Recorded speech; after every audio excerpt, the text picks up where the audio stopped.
Indian forces personnel continued their violent house raids and search operations in different parts of the occupied Kashmir, including Srinagar.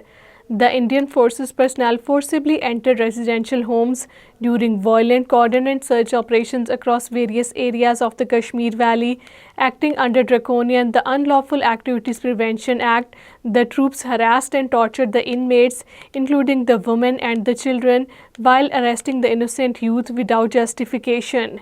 Never underestimate the will, strength and unity of Pakistan was unmistakable message to India of Marka-e-Haq, launched as Operation Bunyanul Marsoos by Pakistan against Indian oppression, named as Operation Sindoor.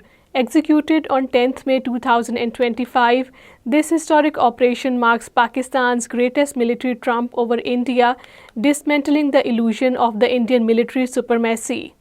All Parties Hurriyat Conference Vice Chairman Ghulam Ahmad Gulzar has said that the present war between India and Pakistan has once again brought the two countries to the brink of the nuclear war.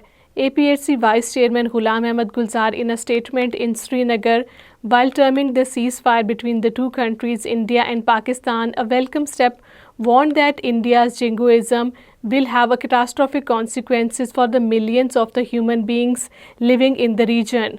Civil society members have shed light on the anguish of the thousands of the mothers in occupied Kashmir who await the return of their sons and the husbands missing in the custody of the Indian forces since 1989.